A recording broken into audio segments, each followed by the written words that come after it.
13 अप्रैल 1970 के दिन नासा के एक स्पेसक्राफ्ट में सफर कर रहे 3 एस्ट्रोनॉट्स चांद पर लैंड करने ही वाले थे कि तभी एक ऐसा हादसा होता है जिसका किसी को कोई अंदाजा नहीं था। 3 दिन पहले लॉन्च हुआ यह स्पेसक्राफ्ट पृथ्वी से 3,22,000 किलोमीटर की दूरी तय कर चुका था और सब कुछ सही चल रहा था। तभी नासा की ग्राउंड टीम के पास एक मैसेज आता है जिसमें एस्ट्रोनॉट ने कहा, hey Houston, we have had a problem here. ये लाइन सुनकर मानो नासा वालों की जान ही गले में अटक गई थी। दरअसल यह अंतरिक्ष यान चांद पर लैंड करने ही वाला था कि तभी एक तकनीकी खराबी की वजह से इसका ऑक्सीजन टैंक एक बड़े धमाके के साथ फट गया, जो स्पेसक्राफ्ट के फ्यूल और एस्ट्रोनॉट्स के सांस लेने के लिए बेहद जरूरी था। यानी कि एस्ट्रोनॉट्स अब ना तो चांद पर लैंडिंग कर सकते थे और ना ही धरती पर वापस लौट सकते थे, और ऑक्सीजन इतनी तेजी से कम हो रहा था कि इनके लिए स्पेसक्राफ्ट में भी ज्यादा समय जीवित रहना असंभव था। तो फिर क्या नासा इन एस्ट्रोनॉट्स को बचाकर धरती पर वापस ले आया, या फिर तीनों डीप स्पेस में कहीं खो गए? तो साथियों, अपनी कुर्सी की पेटी बांध लीजिए और चलिए चलते हैं अंतरिक्ष के इस दिल दहला देने वाले सफर पर। सबसे पहले नासा के अपोलो लूनर मिशंस की बात करें तो 1969 में अपोलो 11 ने चांद पर सफलतापूर्वक लैंडिंग की थी और नील आर्मस्ट्रॉन्ग वो पहले शख्स बने थे जिन्होंने चांद की धरती पर कदम रखा था। लेकिन नासा की अपोलो सीरीज के मिशन अपनी उपलब्धियों से ज्यादा हादसों की वजह से जाने जाते हैं।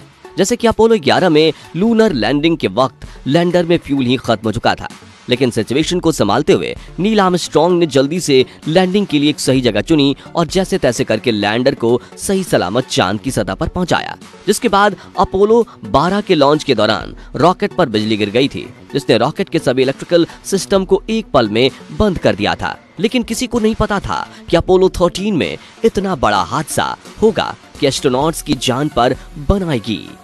अब बात करते हैं अपोलो 13 मिशन के सक्सेसफुल फेलियर की पूरी कहानी की।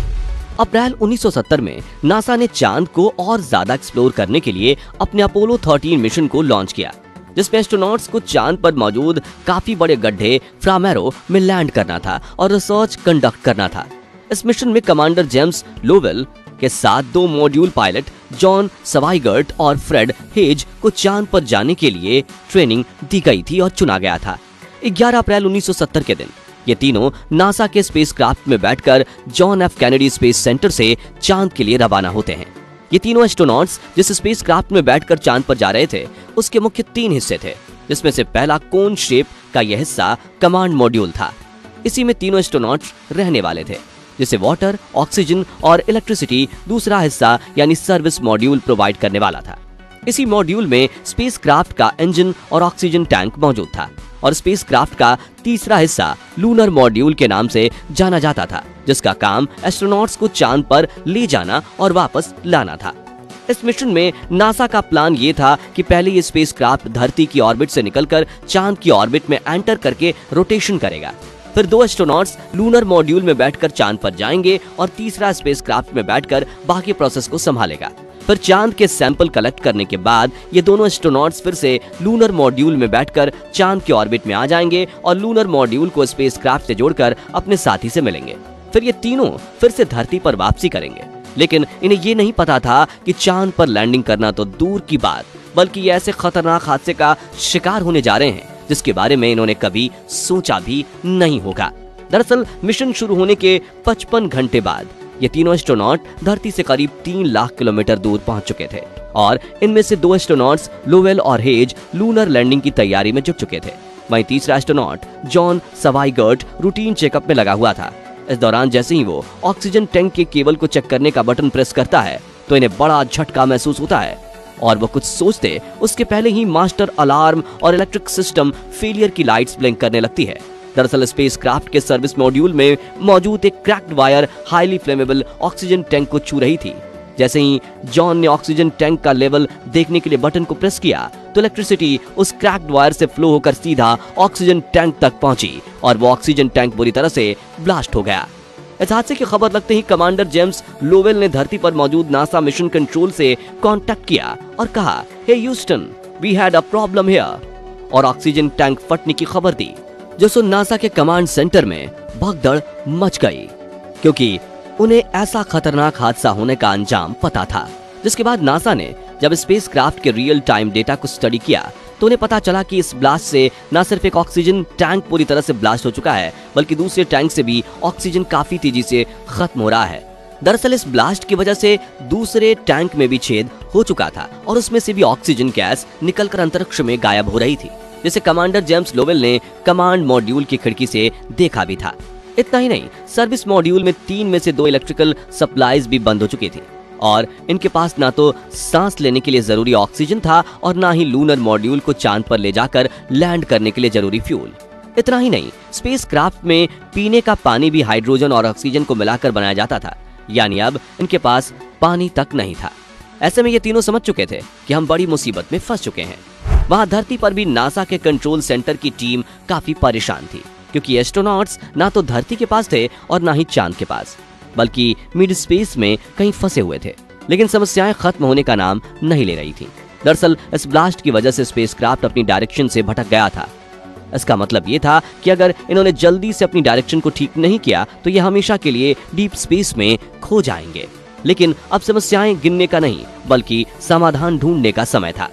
इसलिए सभी टीम मेंबर्स ने कमांड मॉड्यूल के गाइडिंग सिस्टम को छोड़कर बाकी सारे इलेक्ट्रिकल कंपोनेंट्स बंद कर दिए ताकि इलेक्ट्रिसिटी को बचाया जा सके। दूसरी तरफ नासा ने एस्ट्रोनॉट्स को कमांड मॉड्यूल छोड़कर लूनर मॉड्यूल में जाने के लिए कहा, क्योंकि कमांड मॉड्यूल का ऑक्सीजन खत्म होने में अब सिर्फ चंद मिनट ही बचे थे। लेकिन लूनर मॉड्यूल के पास अपने अलग ऑक्सीजन टैंक थे। लेकिन दिक्कत ये थी कि ये छोटा सा मॉड्यूल था जिसमें सिर्फ 2 लोग की ऑक्सीजन की सप्लाई ही थी, जो लोवेल और हेज के लिए थी। लेकिन इन दोनों ने ये डिसीजन लिया कि हम सवाई गर्ड को कमांड मॉड्यूल में मरने के लिए नहीं छोड़ेंगे और ये तीनों लूनर मॉड्यूल में चले गए। लेकिन अब सवाल ये था कि आखिर इन तीनों को फिर से धरती पर कैसे लाया जाएगा। इसके लिए ग्राउंड टीम ने 2 सॉल्यूशन खोजे, जिसमें से पहला था मेन इंजन की मदद से ही इस स्पेसक्राफ्ट को फिर से धरती पर लाया जाए। लेकिन आखिर में बचे थोड़े से फ्यूल पर यह डैमेज इंजन कितनी देर चल पाएगा, इसका कोई अंदाजा नहीं था। और दूसरा सॉल्यूशन था चांद की ग्रेविटी का इस्तेमाल करके स्पेसक्राफ्ट को पृथ्वी की ऑर्बिट में भेजा जाए, जिसमें काफी कम फ्यूल का इस्तेमाल होगा।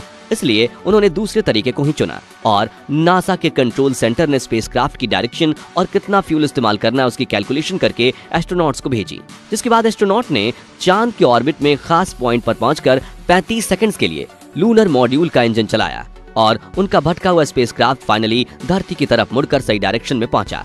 जिसके बाद पावर बचाने के लिए एस्ट्रोनॉट्स ने गाइडिंग सिस्टम को भी बंद कर दिया। लेकिन बिना इलेक्ट्रिसिटी के मॉड्यूल को गर्म रखने वाला और उससे कार्बन डाइऑक्साइड फिल्टर करके बाहर निकालने वाला सिस्टम भी बंद हो चुका था, जिससे केबिन का टेम्परेचर गिर गया और एस्ट्रोनॉट्स को काफी ठंड लगने लगी थी। वहीं ऑक्सीजन को बचाने के लिए ग्राउंड टीम के क्रू को अगले 2 दिन पानी भी कम पीने के लिए कहा गया, जिससे उनकी हालत बिगड़ रही थी। लेकिन 2 दिन बाद फाइनली स्पेसक्राफ्ट धरती के पास पहुंच गया और अब एस्ट्रोनॉट्स को स्पेसक्राफ्ट को पृथ्वी के वातावरण में दाखिल होने के लिए मैनुअली गाइड करना था, क्योंकि उन्होंने गाइडिंग सिस्टम को बंद करके रखा था। यहाँ सबसे मुश्किल काम ये था कि पृथ्वी के वातावरण में एंट्री लेने का एंगल, जो अगर 5.5 डिग्री से कम हुआ तो वातावरण लिक्विड मीडियम की तरह रिएक्ट करता है और वह स्पेसक्राफ्ट को धकेल कर डीप स्पेस में कहीं फेंक सकता है। वहीं अगर यह एंगल 7.5 डिग्री से ज्यादा हुआ तो वो स्पेसक्राफ्ट को हवा में ही जला देगा। इसलिए यह एंगल 5.5 से लेकर 7.5 डिग्री के बीच होना जरूरी था और खुशकिस्मती से वो सही एंगल और स्पीड पर पृथ्वी के वातावरण की ओर बढ़ने के लिए तैयार थे। इसलिए अब इन तीनों ने स्पेस सूट पहन लिया और फिर बिना ऑक्सीजन वाले कमांड मॉड्यूल में गए, क्योंकि सिर्फ वही एटमॉस्फेयर में एंट्री करने के दौरान जनरेट होने वाली हीट का सामना करने के लिए डिजाइन किया गया था। इसलिए अब उन्होंने लूनर मॉड्यूल और सर्विस मॉड्यूल को अलग करके वहीं छोड़ दिया। खुद कमांड मॉड्यूल में बैठकर धरती के लिए रवाना हुए। इस एंट्री के दौरान नासा का उनसे 3 मिनट तक संपर्क टूटा और इन 3 मिनटों में पूरी दुनिया की सांसें अटकी हुई थी। लेकिन फिर संपर्क होते ही उन्होंने अपने सही सलामत होने की खबर दी और लोगों की जान में जान आई। फिर इन्होंने पैसिफिक ओशियन में लैंडिंग की, जहां से उन्हें रेस्क्यू किया गया और नासा ने इस मिशन को नाम से पुकारा, जिसमें लूनर मिशन पूरा ना होने का फेलियर तो बना रहा, लेकिन इतनी मुश्किल परिस्थितियों में भी एस्ट्रोनॉट्स को सही सलामत वापस लाने की सफलता भी मिली। तो दोस्तों, अगर आप ऐसी ही रियल स्पेस स्टोरीज में दिलचस्पी रखते हैं और स्पेस मिशन के दौरान कल्पना चावला की मौत से जुड़ी सच्चाई जानना चाहते हैं, तो एंड स्क्रीन और डिस्क्रिप्शन में दी गई लिंक से हमारे उस वीडियो को देख सकते हो। और ये वीडियो पसंद आया हो तो इसे लाइक और शेयर करके इस दिल दहला देने वाले मिशन की कहानी सब तक पहुंचाइए। और ऐसे ही कमाल के वीडियोस देखते रहने के लिए हमारे चैनल को सब्सक्राइब करके नोटिफिकेशन बेल को जरूर प्रेस कर दीजिए। धन्यवाद।